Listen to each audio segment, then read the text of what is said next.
Hey guys, welcome back to Contest Prep University. I'm Joe Klemczewski with Adam Atkinson, and we are going to wrap up this series on off-season training, speaking about progressions, which I think is critically important with that whole off-season nuance to the topic. So as you probably do, as we're approaching the end of the year here, Adam, a lot of people are now looking forward to the off-season, and it's exciting. And I have a list right here on my other laptop of about 12 different training programs I have to create for people today just because they're entering that off-season block. And the very first thing I do is say, okay, now we have the advantage of more food, right? So now we're going to make a slow transition into literal strength, and you're going to feel amazing in the gym. You've got those extra calories to support the training. It would be a mistake to force tons of extra volume and frequency in, because now you have the ability to recover. You have the ability to train even harder. And so this is a point in time, Adam, whenever I pull somebody all the way back down to 48-hour windows where you're going to train day off, train day off, train day off, people just freak the fuck out because they think like, oh my gosh, that's not enough. I'm not going to maximize my progress. But every time I do that with somebody and they're willing to train as hard as we need and then take that extra day off, it's almost a miracle to see how much progress they make in real muscular density and strength. So that's my first contribution to the discussion in this episode is just as we're talking about progressions, that would be my starting point. Where do you typically go from there, Adam? Or if you want to comment on where you like to start.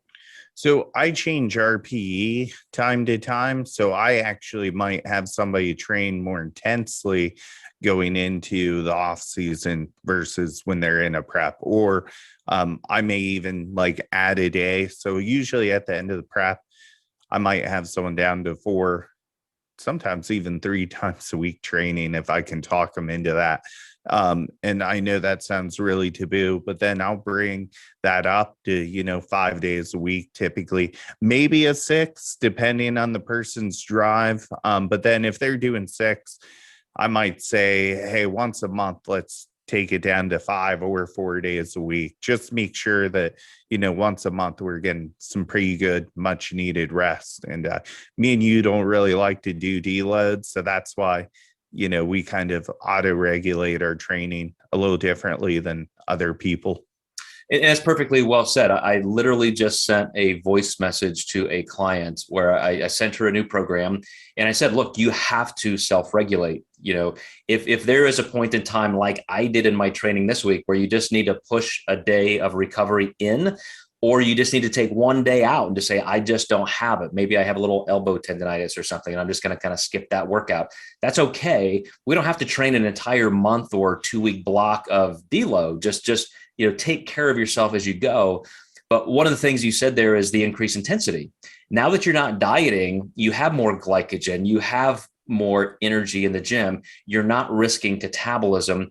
And so I think the duration can go up a little bit, and the intensity is certainly going to go up. Your strength is going to be going up. So you have to make allowances for that recovery time outside of the gym. And then, as you said, you gradually cycle back up. So at some point, you've tapped into all of the progress you're going to make in that 3 or 4 day progression.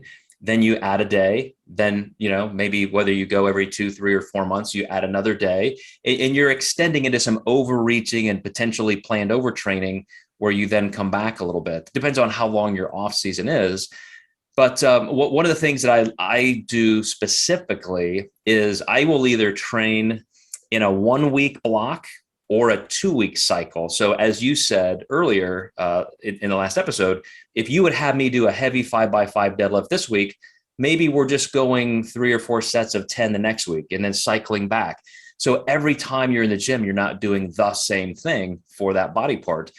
I think you can get too complicated with that. But I've also seen good strength coaches who will plan out the entire block for 8, 12, 16 weeks.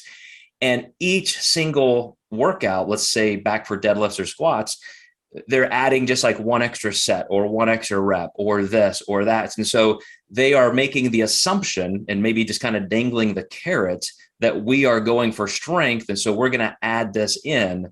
And so they leave it a little bit less to auto regulation and at least give that framework, which I think can be helpful. Yeah, absolutely. And hopefully our viewers are seeing there's a lot of different ways to skin the cat on this. Absolutely. And again, one more nod to our feature series, where I interviewed 3 different strength coaches.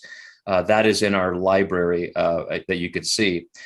Matter of fact, I will probably kind of post a link to that entire library after this, since we're referring to it so long. But as Adam said, guys, there is a ton that goes into training progressions. And I know in a very, very good way, this has become a little bit more of the preeminent discussion in our industry. It's not just about nutrition and peaking, but a lot of people are super excited and interested on the training side. And that's an exciting thing for me. That was my first love. Always will be, even though I have left the stage competitively. I'm still just as hungry as ever for those great workouts and progressions, as I know you are, Adam, although you're probably going to hit the stage again soon, aren't you?